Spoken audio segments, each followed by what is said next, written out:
स्वागत है आप सबका आपके favourite channel online exam centre में। हम अभी नई सीरीज स्टार्ट करने जा रहे हैं जिसमें हम आपको बेसिक मैथ पढ़ाएंगे और इसमें हम आपको सभी जो टाइप्स होते हैं क्वेश्चंस के उनको डिस्कस करेंगे और बिल्कुल बेसिक लेवल पे आपको पढ़ाएंगे। और यहाँ पर आपको SSC, CGL, bank, PO, IBPS exam, जितने भी आपके एमपीएसआई, यूपीएसआई या फिर जितने भी बेसिक एग्ज़ाम्स होते हैं सभी में इनसे क्वेश्चन आते हैं। जो आप कहते हैं जिसे एप्टीट्यूड से क्वेश्चन कहते हैं आप, उनमें भी इसके कई सारे क्वेश्चन शामिल रहते हैं। तो बिल्कुल भी टॉपिक टू टॉपिक डिस्कशन करेंगे हम। और पूरा जो प्लेलिस्ट होगा उसकी भी लिंक हम आपको डिस्क्रिप्शन में दे देंगे। आपको एक पीडीएफ हम डिस्क्रिप्शन में दे देंगे, आप वहाँ से इसको डाउनलोड कर सकते हैं।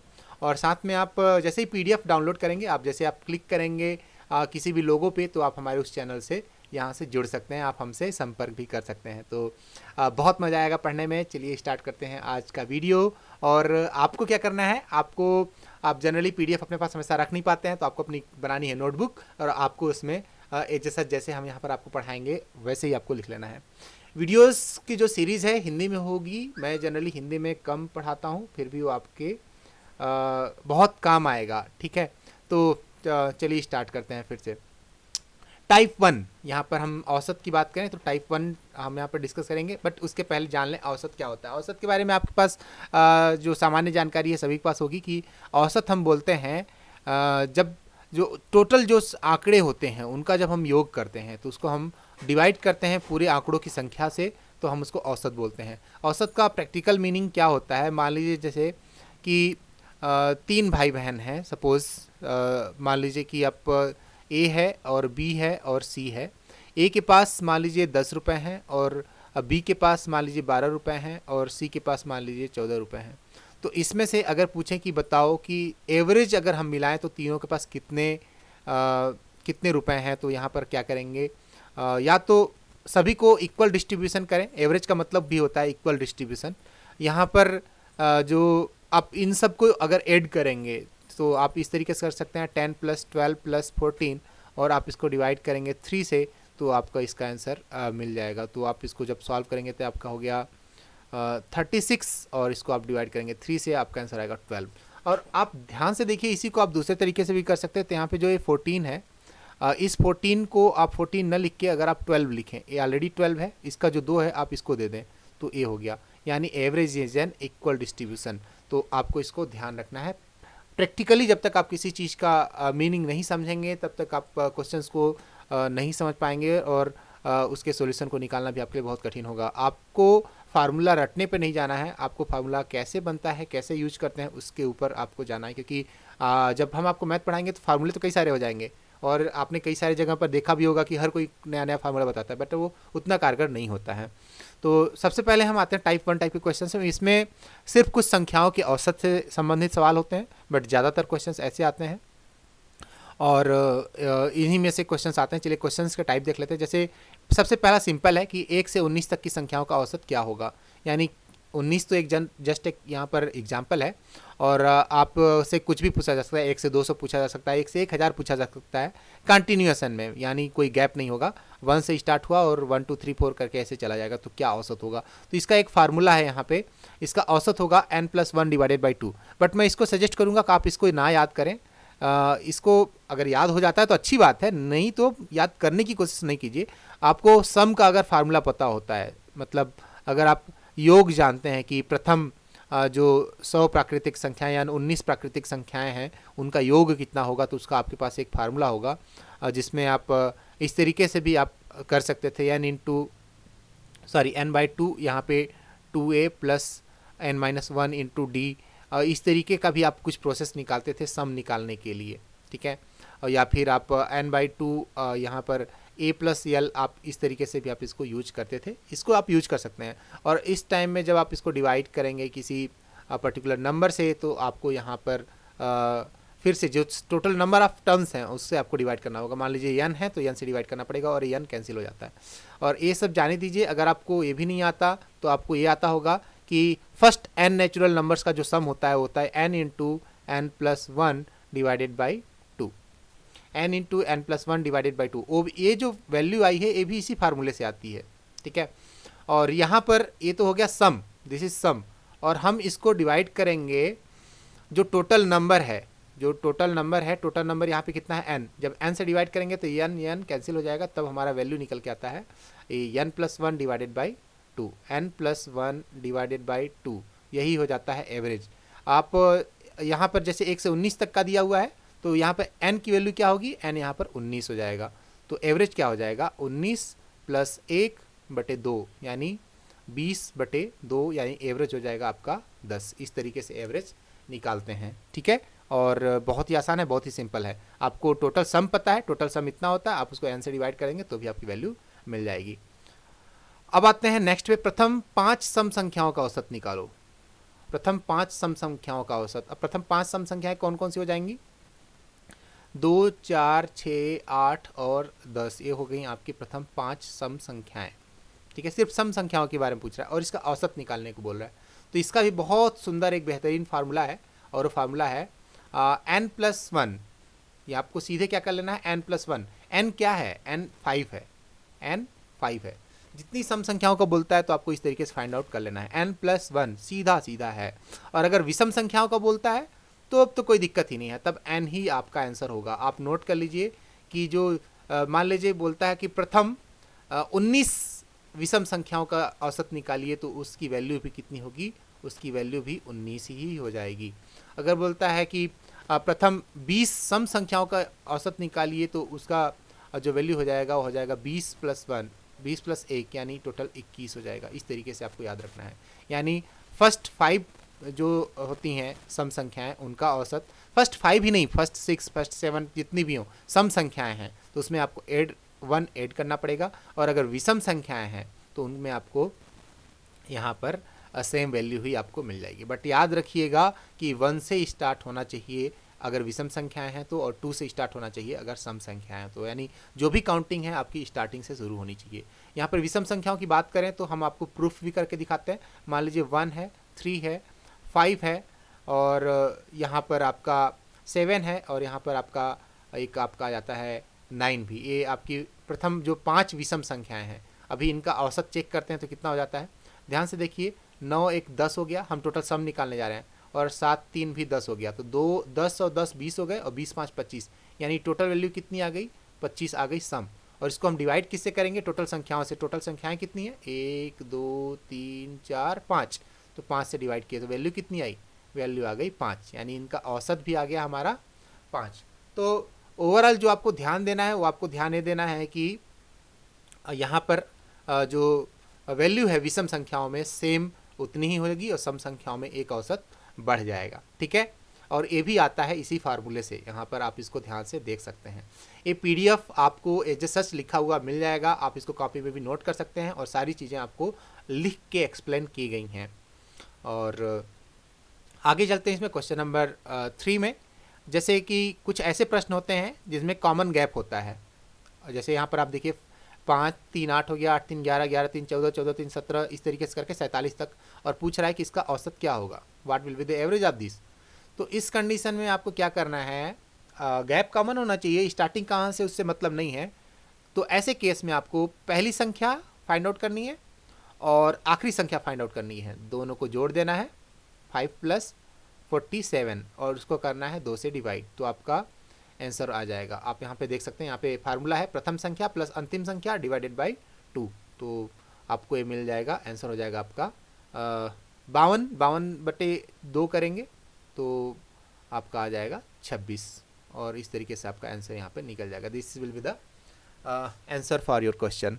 तो बहुत ही आसान है आपको। अब देखिए होता क्या है, कुछ बच्चे, आप सभी को किसी क्वेश्चन को करने के लिए 36 सेकेंड या कभी 28 सेकेंड मिलते हैं, आप इतने में तो क्वेश्चन पढ़ने में ही निकाल देते हैं। आपको माउस से सही ऑप्शन पे भी क्लिक करना होता है, तो उस कंडीशन में आप पीछे हो जाते हैं और आपके नंबर अच्छे नहीं आते हैं, और आपसे गलती भी होती है कैलकुलेशन में। जब आप लंबा कैलकुलेशन करते हैं तो चांसेस ऑफ एरर बढ़ जाते हैं। तो ऐसे में हमको ये ट्रिक्स बहुत काम आती हैं, और हम सारी मैथ आपको हम विथ ट्रिक पढ़ाएंगे और बहुत अच्छे से पढ़ाएंगे। आपको करना ये है, आपको चैनल के साथ जुड़ जाना है और वीडियो को लाइक कर देना है, जिससे आपको बाकी वीडियोस भी मिलती रहें। चैनल को सब्सक्राइब करिए, जिससे कभी भी वीडियो अपलोड हो आपके पास पहुंच जाए, और बेल आइकॉन को प्रेस कर लीजिए, क्योंकि हर वीडियो के साथ आपके पास नोटिफिकेशन भी पहुंच जाएगा। हम बार बार बोल रहे हैं कि आगे हम आपको बहुत ही बेस्ट स्टडी मटेरियल प्रोवाइड करने वाले हैं, और अगर आप नहीं भी जुड़ते हैं तो कहीं ना कहीं आपका भी नुकसान इसमें होगा। अगला प्रश्न है, इसी प्रकार के जो प्रश्न पूछे जाते हैं और हम उनके लिए सूत्र यहाँ पर बना रहे हैं, आप सूत्र भी देख सकते हैं। कुछ ऐसे क्वेश्चंस और भी हैं, जैसे क्वेश्चन है कि 1 से लेकर n तक सम संख्याओं का औसत। 1 से लेकर n तक, अब 1 से लेकर n तक का मतलब क्या है? n सम भी हो सकता है और विषम भी हो सकता है। जैसे मैं बोलूँ 1 से 5 तक, 1 2 3 4 5, अब इसमें सभी को नहीं करना, बोला 1 से 5 तक में जो सम संख्याएं हैं उनका औसत कितना है। 1 से 5 तक में सम संख्याएं हैं उनका औसत कितना है, तो आप यहाँ पे देख सकते हैं। तो आपको अंतिम सम संख्या पे ध्यान देनी है। अंतिम संख्या यहाँ पर 4 है और उस 4 में आपको 2 जोड़ना है, ये आपको याद करना पड़ेगा। उस 4 में आपको 2 जोड़ना है और जो भी वैल्यू आएगी उसको 2 से डिवाइड करना है, वही आपका वैल्यू होगा। यहाँ पर आपका 3 आंसर आ गया। मान लीजिए अगर हमने यहाँ पे चेक किया तो औसत 3 आएगा। आप चेक भी कर लीजिए, 5 और 1 6 होता है, 4 और 2 6 होता है, तो 6 6 12 हो गया, 12 3 15 हो गया, और जब 15 को हम 5 से डिवाइड करेंगे तो हमें 3 मिलेगा। तो ये लंबा प्रोसेस हो गया, ठीक है। और इसको हम इस तरीके से यहाँ पर करेंगे तो हमको डायरेक्ट आंसर मिल जाएगा। अंतिम सम संख्या +2 कर देंगे तो हमको मिल जाएगा।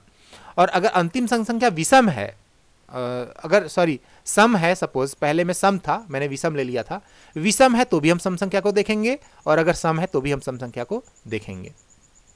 दोनों ही केस में हमारा आंसर आ सकता है। मान लीजिए 1 से 5 तक अगर बोलता तो भी हम 4 को लेंगे, 2 जोड़ेंगे, और अगर 1 से लेके 4 तक बोलता तो भी हम 4 को लेंगे और 2 जोड़ेंगे। बट ध्यान रखना है आखिरी संख्या या जो भी होगी वो लास्ट संख्या आपकी सम होनी चाहिए। वो आई मीन टू से सम मैंने गलत लिख दिया, यहाँ पे सम संख्या होनी चाहिए, ठीक है। मान लीजिए सपोज विषम संख्या दे दिया तो भी सम संख्या देखनी है, सम संख्या दे दिया तो भी सम संख्या देखनी है। तो क्या विषम के लिए कोई फार्मूला है? बिल्कुल है, विषम के लिए भी फार्मूला है, बट आप दोनों में से एक ही फार्मूला याद करेंगे और ज़्यादा बेहतर फार्मूला आपका एक ग्रीन वाला है। आप विषम वाले से कैसे करते? विषम के केस में जैसे मान लीजिए यहाँ पर है, आपको औसत सम संख्याओं का ही निकालना है, तो यहाँ पर आप क्या करेंगे 5 में, यानी जो आखिरी संख्या है उसमें अंतिम संख्या में 1 जोड़ेंगे, तो 5 + 1 जोड़ दिए और इसको डिवाइड कर दिए 2 से, तो भी वैल्यू आपकी आ जाएगी 6 / 2 यानी 3 आपका आंसर हो जाएगा। बट ऐसे में आपको 2 ट्रिक याद करनी पड़ रही है। आपको सम संख्याओं में सम संख्याओं का औसत निकालना है, इसलिए इसमें सम संख्या ही चेक करनी है। दैट्स वाई ये ट्रिक ज़्यादा बेहतर हो जाती है, क्योंकि इसमें ज़्यादातर आपको सम संख्या पर ही फोकस करना है। इसलिए मैंने यहाँ पर इसको ग्रीन में लिखा है और इसको मैंने इस तरीके से लिखा है। और अगर बोल रहा है, अब आते हैं हम विषम संख्याओं पर, तो 1 से लेकर n तक विषम संख्याओं का औसत कितना होगा, तो ये थोड़ा मज़ेदार है। इस तरह के जो प्रश्न होते हैं हमें ये ज्ञात करना होता है कि 1 से लेकर n तक विषम संख्याओं की संख्याएं कितनी हैं। जैसा कि आप जानते हैं कि विषम संख्याओं का जो औसत होता है ऐसी स्थिति में उन्हीं की संख्या होती है। जैसे मान लीजिए कि बोल रहा है कि 1 से 19 तक में कितनी विषम संख्याएं होंगी, या बाकी तो हमको संख्याओं को काउंट करना है, टोटल संख्याएं कितनी अगर काउंट करना है, तो मान लीजिए 1 से लेकर 9 तक की विषम संख्याएं कितनी हैं। तो ऐसे केस में हमको पहले सम संख्या बनानी पड़ती है। या तो आप एक माइनस करेंगे या तो आप एक प्लस करेंगे, आप दोनों तरीके से फाइंड आउट कर सकते हैं। बट यहाँ पर आप एक प्लस करने से या क्या हो जाएगा, यहाँ पर नहीं, जैसे मैंने 9 में से 1 प्लस किया तो हो जाएगा, 2 से भाग देंगे तो 5 संख्या आ जाएंगी, ठीक है। ये ट्रिक होता है ये पता करने का कि कितनी संख्याएँ हैं 1 से 9 तक में। काउंटिंग करने में आपको अगर प्रॉब्लम होती है तो आप देख सकते हैं कि 1 2 3 4 5 6 7 8 9 10, तो इसमें से एक हो गया, दूसरा, तीसरा, चौथा और 5वां। तो आपको इस तरीके से पता करना है, यानी जो अगर आखिरी संख्या अगर आपकी विषम संख्या है तो उसमें 1 जोड़ के डिवाइड करना है, अगर आखिरी संख्या सम संख्या है तो आपको डायरेक्ट 2 से डिवाइड करना है। In this way you can find the number of, इस तरीके से आप पता कर सकते हैं विषम संख्याएं कितनी हैं, क्योंकि जब आप डिवाइड करते हैं तो आपको एक चीज़ काम आती है। और कुछ और यहाँ पर फार्मूला आपको दिया गया है। आपको ये फार्मूले जो 2 दिए गए हैं यहाँ पर, दोनों ही एवरेज से हैं। सम वैल्यू जो होती है, जो हम मतलब सभी जो संख्याएं होती हैं, अगर संख्या इस तरीके से लिखी है 1 स्क्वायर 2 स्क्वायर 3 स्क्वायर और यहाँ पे 4 का वर्ग, और इस तरीके से आपको दिया गया है अप टू n का स्क्वायर तक, तो इसका जो सम होता है, इसका वैल्यू होता है n × n + 1 ब्रैकेट में 2n + 1 डिवाइडेड बाय 6। अब ये तो हो गया औसत, ये तो हो गया पूरा योग, जो संख्याएं हैं जो यहाँ पर जो पूरा इस तरीके की जो भी सीरीज बनी गई है n स्क्वायर तक। अब इसका अगर औसत निकालना है तो हम n से डिवाइड करेंगे, और n से डिवाइड करेंगे तो वैल्यू कट जाएगी, इसीलिए इस तरीके का ये वाला फार्मूला जनरेट होता है। तो आप ये फार्मूला लिख सकते हैं कि ऐसी संख्याओं का, इस तरह की अगर संख्याएं हैं कंटिन्यूएशन में होनी चाहिए, तो औसत हो जाएगा आपका n+1, और यहाँ पर हो जाएगा 2n+1 डिवाइडेड बाई 6।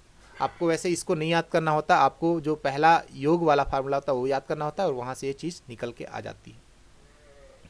अब हम आते हैं अगले में। अगर पूछ रहा है कि यहाँ पर थोड़ा गलत हुआ है, हम इसको करेक्ट कर लेते हैं, करेक्ट कर लेंगे। यहाँ पे औसत पूछा है, तो यहाँ पे देखिए जो n संख्याएं होती हैं, अगर 1 का क्यूब प्लस 2 का क्यूब प्लस 3 का क्यूब प्लस 4 का क्यूब, इस तरीके से अगर दिया हुआ है, अप टू n का क्यूब दिया हुआ है, बोला औसत निकालिए ऐसी संख्याओं का। तो ऐसे केस में हमको क्या करना होता है, ऐसे केस में हमको एक फार्मूला लगाना होता है, जो इनका योग होता है, योग का एक फार्मूला होता है। ऐसे केस में जो योग होगा वो हो जाएगा n into n+1 divided by 2 का होल स्क्वायर, इसका होल स्क्वायर। जब आप इसको ओपन करेंगे तो आपको मिलेगा n स्क्वायर, ब्रैकेट में n+1 का भी स्क्वायर, और जो नीचे 2 है वो हो जाएगा 4, क्योंकि 2 का स्क्वायर हो जाएगा। अब हमको इसको डिवाइड करना है n से, क्योंकि हमको औसत निकालना है, तो हमको n संख्याओं का औसत निकालना है। तो हमको जब n से डिवाइड करेंगे तो a वैल्यू और यहाँ पर इसकी जो पावर की वैल्यू है वो कट हो जाएगी, और जो फाइनल वैल्यू आएगी वो आएगी n इंटू n+1 का स्क्वायर डिवाइडेड बाई 4। तो यहाँ पर आप इसको कट कर लीजिए और इस वैल्यू को नोट कर लीजिए, हम इसको PDF में करेक्ट करके आपको अपलोड कर देंगे। PDF का लिंक आपको डिस्क्रिप्शन में मिल जाएगा। तो आई होप कि आप तक अभी यहाँ पर आपको सब कुछ क्लियर हो गया होगा। नहीं भी हुआ होगा तो आप इसको PDF को डाउनलोड कीजिए और दोबारा देखिए, आपको बहुत अच्छे समझ आएगा, ठीक है। और सारी चीज़ें लिखी हुई हैं, पॉइंट टू पॉइंट हर चीज़ एक्सप्लेन किया गया है। अब हम आते हैं टाइप 2 में। टाइप 2 में यहाँ पर ज़्यादातर क्वेश्चन आते हैं टाइप 2 से भी, ठीक है। तो रेलवे वगैरह में ज़्यादातर टाइप 2 से यहाँ पर क्वेश्चन पूछे जाते हैं। किसी कक्षा के 30 छात्रों की जो औसत आयु है वो 14 वर्ष है। यहाँ पे यदि एक अध्यापक की भी आयु शामिल कर ली जाए तो औसत आयु 15 वर्ष हो जाती है। तो अध्यापक की आयु क्या होगी? अब इस क्वेश्चन को आप दो तरीके से कर सकते हैं, आप सूत्र के माध्यम से कर सकते हैं और डायरेक्ट भी कर सकते हैं। तो जो सूत्र है वो आपका आंसर बहुत ही जल्द लाता है, बट सूत्र में गलती होने के भी चांसेस रहते हैं। तो हम पहले यहाँ पर सूत्र वाला आपको ना सिखा के हम आपको जो लॉन्ग मेथड वो सिखाते हैं। तो उस पहले देखिए 30 छात्रों की जो औसत आयु है वो 14 वर्ष दी गई है, यानी टोटल जो छात्रों की जो आयु है, कुल योग कितना है उसका, छात्रों की आयु का कुल योग हो जाएगा 30 गुणे आप 14 करेंगे तो आपका यहाँ पर ये आपका आ गया कुल छात्रों की जो एज थी। एक अध्यापक की भी आयु अगर शामिल कर रहे हैं तो ये जो संख्या है ये बढ़ के हो जाएगी 15, और अध्यापक की जो एज है अगर उसको शामिल कर लिए तो ये 420 नहीं रहेगा, कुछ और बढ़ जाएगा।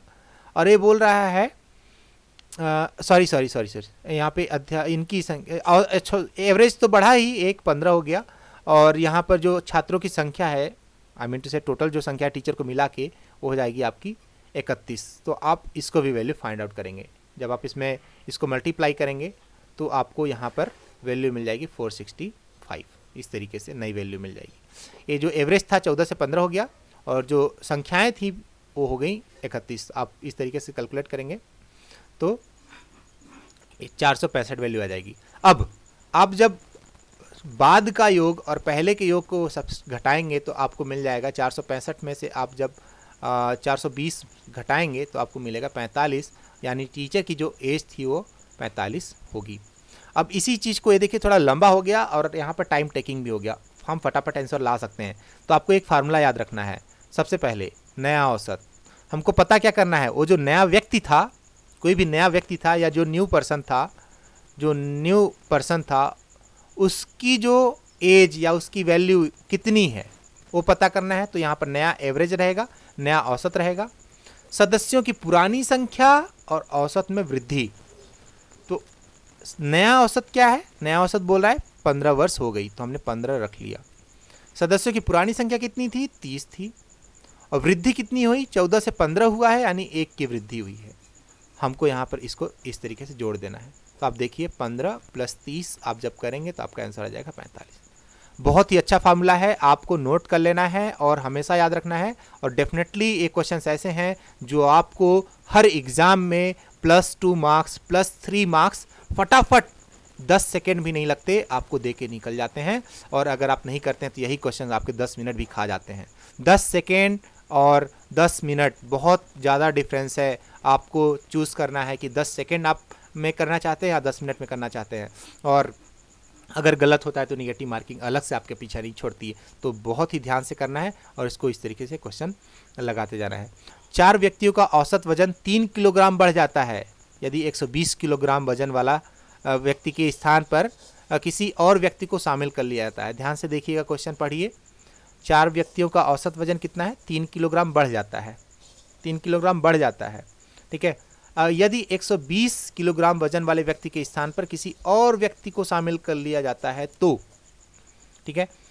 तो यहाँ पर आप एक चीज़ का समझिए, क्वेश्चन को आप अगर ठीक से समझें तो यहाँ पर ये आप इस तरीके से समझ सकते हैं कि जो 120 किलोग्राम का जो व्यक्ति है वही पूरे का एवरेज भी रहा होगा, ठीक है। क्योंकि यहाँ पर 120 ग्राम का कोई किसी से डायरेक्ट रिलेशन यहाँ पर नहीं है, बट फिर भी चलिए हम आपको इसको दूसरे तरीके से भी करके बताते हैं। मान लीजिए 4 व्यक्तियों का जो औसत वजन है 120 ग्राम व्यक्ति के स्थान पर कोई दूसरा आता है। तो यहाँ पर आप इस फार्मूले में जैसे ऊपर फार्मूला था इसमें भी आप इस चीज़ को अप्लाई कर सकते हैं। फिलहाल जैसे यहाँ पर आपने रखा 120 और जो 4 था और 3 था इसको आपने मल्टीप्लाई किया तो 120 + 4 × 3 करने पर आपका डायरेक्ट रिजल्ट आ जाएगा। 120 आप मान सकते हैं कि आपका जो नया एवरेज है, एवरेज में वृद्धि यहाँ पर 3 शो कर रहा है और आप इसको जब कैलकुलेट करेंगे तो 132 किलोग्राम आपका आ भी जाएगा, ठीक है। अगर आप ध्यान से देखें तो यहाँ पर आपको जो 120 किलोग्राम का व्यक्ति है वो हट गया है, उसके जगह पर कोई दूसरा व्यक्ति आया है। यानी जो दूसरा व्यक्ति आया है वो कुछ एक्स्ट्रा वजन लेके आया होगा और वो वजन सभी व्यक्तियों के पास जाएगा, तभी तो एवरेज 3 बढ़ेगा। तो मान लीजिए ये 4 व्यक्ति थे, 120 वाला हट गया, यहाँ से जो भी आएगा वो 120 प्लस कुछ लेके आएगा, प्लस कुछ वैल्यू लेके आएगा। जो भी वैल्यू लेके आएगा वो सभी के पास डिस्ट्रीब्यूट होगी, तभी सबका एवरेज बढ़ेगा, तभी सबका एवरेज बढ़ेगा। तो मान लीजिए कि एवरेज 3 बढ़ रहा है, यानी इसको भी +3 मिलेगा, इसको भी +3 मिलेगा, इसको भी +3 मिलेगा, इसको भी +3 मिलेगा, तभी एवरेज बढ़ेगा +3, क्योंकि यहाँ पर सबका एवरेज 3 किलोग्राम बढ़ जाता है, ये लिखा हुआ है यहाँ पे। बस जो पूरा औसत बढ़ जाता है तो एवरेज बढ़ने का मतलब सभी को 3-3 वैल्यूज़ मिलेंगी। खुद को इसको भी 3 वैल्यूज़ अपने पास रखनी है, यानी 120 के साथ साथ इसको 12 और लाना होगा, यानी टोटल वजन 132 हो जाएगा। आप इस तरीके से भी इसको लगा सकते हैं, बहुत ही आसान है, बहुत सिंपल है। और आप इसको ध्यान से सोचेंगे तो बिल्कुल भी आपसे बन जाएगा, फटाफट बन जाएगा।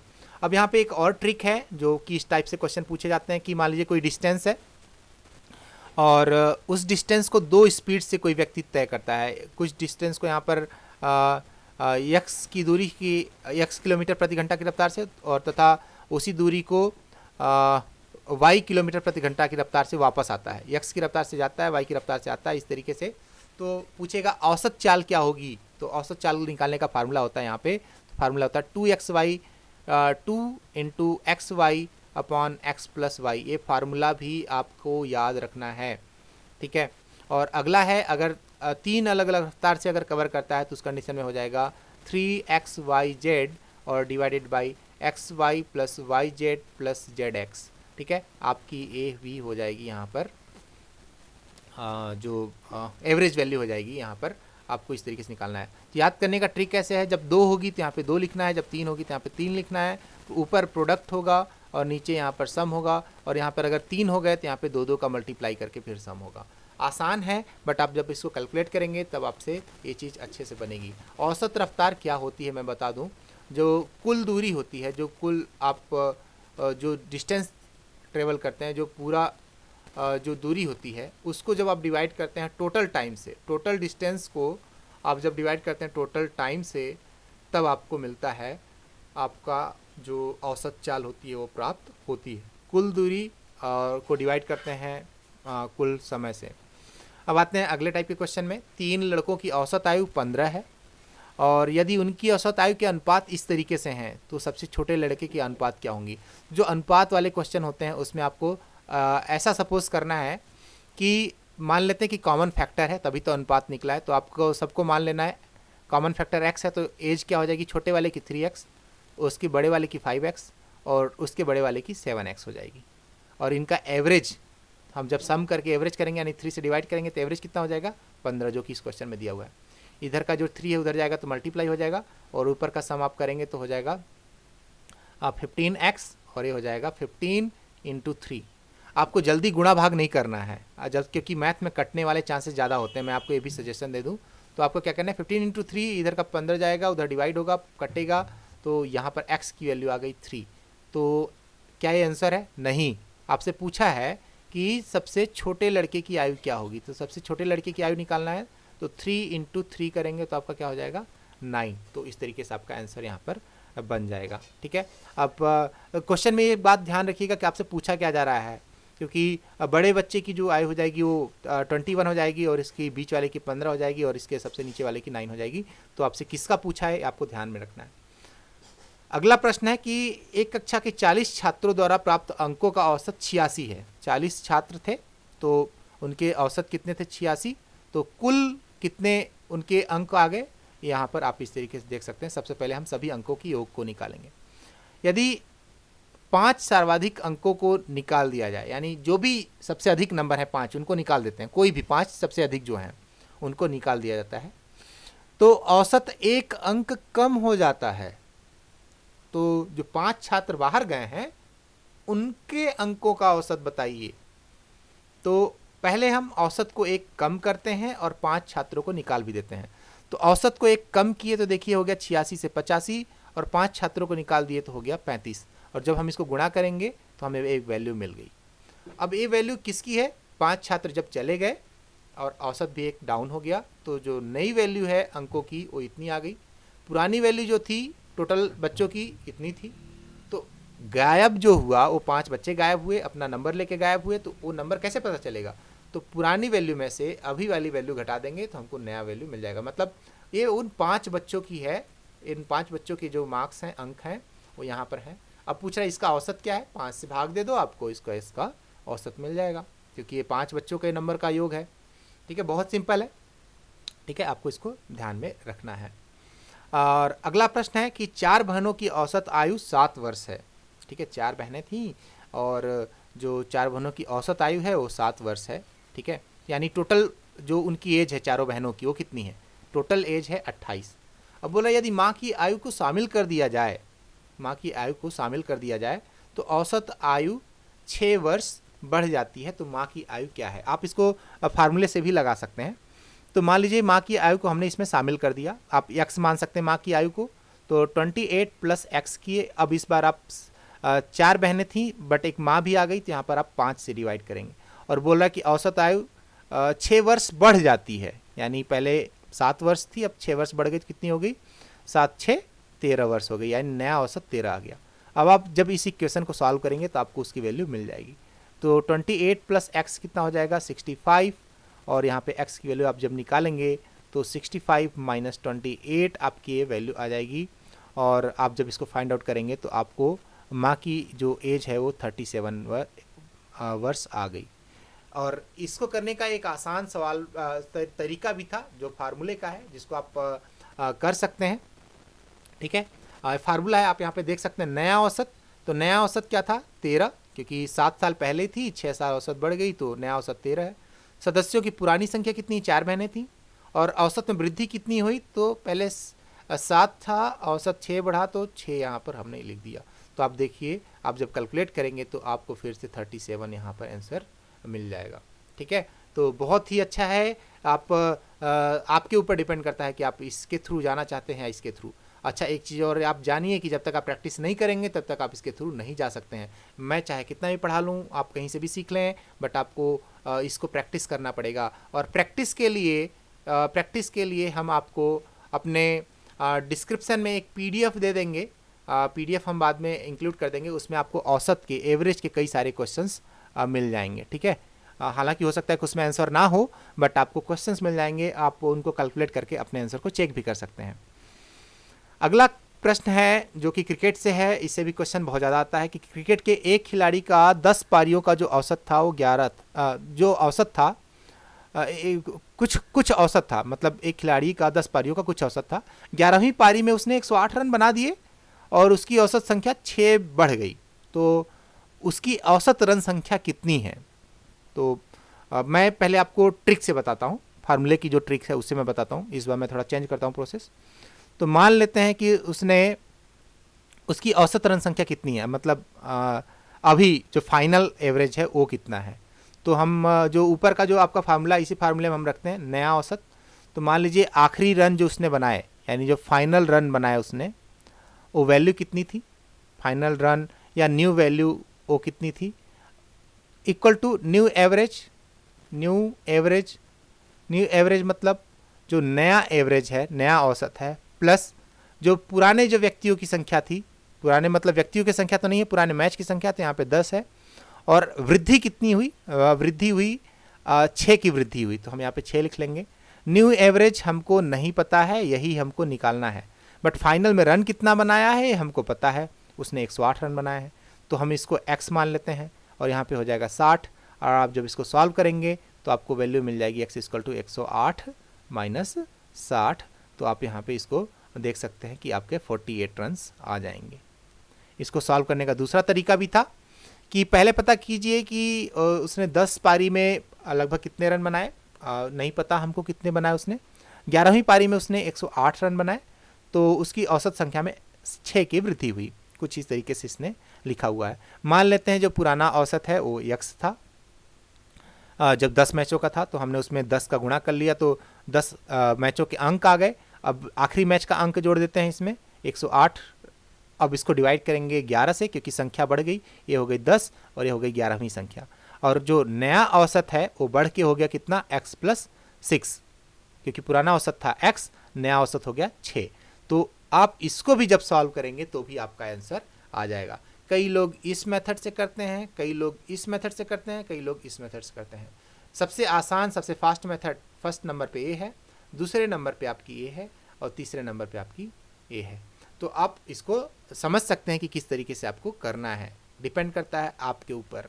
हो सकता है आपको ये फार्मूला अभी अच्छे से ना समझ में आ रहा हो, बट आप जब ट्राई करेंगे तो आपको बिल्कुल भी बनना स्टार्ट हो जाएगा। एक क्रिकेट मैच में 6 खिलाड़ियों की औसत संख्या 36 थी। जब 6 खिलाड़ी खेल रहे थे तो औसत संख्या 36 थी, तो टोटल रन कितने हो गए, 6 गुणे 36 यानी 216 रन इन्होंने बनाए थे। इनमें से एक खिलाड़ी ने 16 रन बनाए हों, तो शेष खिलाड़ियों की औसत संख्या कितनी है? अरे भाई उस खिलाड़ियों का निकाल दो, 16 जो बनाया है, 16 का हमने निकाल दिया 16 वाले को, तो 216 जो थे वो 6 खिलाड़ियों के थे, हमने 16 निकाल दिया, तो बचा कितना, 5 खिलाड़ियों का। 5 खिलाड़ियों का कितना बचा, 200। तो हमको औसत पूछा कि 5 खिलाड़ियों का औसत कितना होगा, तो 5 से भाग दे दीजिए, तो हो जाएगा 5 चौक 20 और आपका आंसर हो जाएगा 40। यानी उन जो बचे हुए 5 खिलाड़ी हैं उनका औसत आपका हो जाएगा 40। अब आते हैं हम टाइप 3 पे, और ये आखिरी टाइप है, इसमें हम लगभग सभी चीज़ें को कवर करने की कोशिश करेंगे। और वीडियो को लाइक ज़रूर कर दीजिएगा, जिससे हम आपको आगे भी हम आपको लेके आएँ।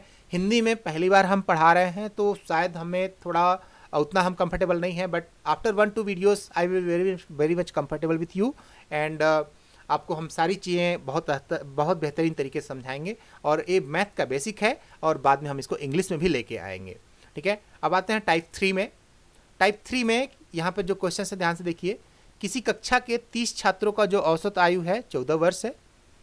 यदि उसमें एक अध्यापक की आयु भी शामिल कर ली जाए तो औसत आयु 15 वर्ष हो जाती है। तो अध्यापक की आयु ज्ञात कीजिए। हालांकि ये क्वेश्चन पिछले टाइप से ही रिलेटेड है, बहुत ज़्यादा चेंज नहीं है, सेम वही है, ठीक है। बट इसमें कुछ और भी चीज़ें मिलेंगी आपको।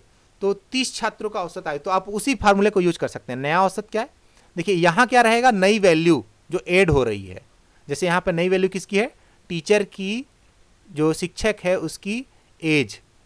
तो हम यहाँ पर क्या करेंगे, जैसे सदस्यों की पुरानी संख्या क्या है, सदस्यों की पुरानी संख्या है 30 छात्र थे।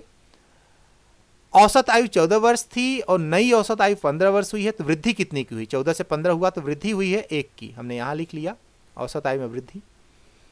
नया औसत, आपको यहाँ पे नया औसत लिखना है। नया औसत आपका कितना है, 15, तो आपने यहाँ पे लिख लिया नया औसत। तो आप जब इसको कैलकुलेट करेंगे तो आपका हो जाएगा 15 धन 30 यानी 45। तो आप डायरेक्ट इस चीज़ को सॉल्व करके आंसर ला सकते हैं। अदरवाइज आप कैलकुलेशन करते रहेंगे और हो सकता है आप गलती भी कर दें। और ये वाला क्वेश्चन हमने पहले भी कर लिया और ये वाले क्वेश्चंस को हमने ऊपर डिस्कस किया था, यहाँ पे रिपीट हुआ है थोड़ा सा, ठीक है, सॉरी ये क्वेश्चंस रिपीट हो गए। और इस तरीके से आप इनको सॉल्व कर सकते हैं। यहाँ पर 4 बहनों की आयु, ये भी आपका रिपीट हो गया क्वेश्चन, ठीक है, चलिए कोई बात नहीं। और ये भी आप क्वेश्चन आपका रिपीट हो गया यहाँ पे। तो बाकी जो क्वेश्चंस हैं और भी हैं, आपको हम उसको यहाँ पर लेके आएंगे। आप इनको अभी ध्यान से पढ़िए, लगाइए और क्वेश्चंस को अपने लेवल पर ट्राई करने की कोशिश कीजिए। यहाँ पर जो टाइप 3 है वो इसलिए इन्वॉल्व किया गया क्योंकि पहले इन क्वेश्चंस को आप ध्यान से देखिए, सूत्र के माध्यम से नहीं किया गया। हमने इस पीडीएफ को डिजाइन इस तरीके से किया है कि यहाँ पर देखिए आपको जो कन्वेंशनल मेथड है, जो परंपरागत मेथड है, उससे क्वेश्चन को सॉल्व किया गया है। और यहाँ पे आप देखेंगे सेम क्वेश्चन है बट फार्मूले से सॉल्व किया गया है। मैंने आपको ऊपर ही पढ़ा दिया इन चीज़ों को डायरेक्ट फार्मूले से, ठीक है, तो एक काम ऊपर ही खत्म हो गया था, ठीक है। तो आपको ध्यान देना है और आपको इस तरीके से प्रिपेयर करना है। और मोस्ट ऑफ दी जो बेसिक क्वेश्चंस हैं वो इसमें इन्वॉल्व हो जाते हैं। एडवांस जो एवरेज का है वो हम आपको बाद में पढ़ाएंगे। और आपको डिस्क्रिप्शन में बाकी सभी जो मैथ के टॉपिक हैं, टॉपिक वाइज आपको यूट्यूब के वीडियो के लिंक जो है अपडेट होते रहेंगे, आपको मिलते रहेंगे। और आप हमारे चैनल के साथ जुड़े रहिए। ये हमारा पहला वीडियो था। I hope I was not very much comfortable in teaching this first video, but it will be very much better in the next video. Thank you so much for watching this, and finally one request, must subscribe our channel. Thank you so much.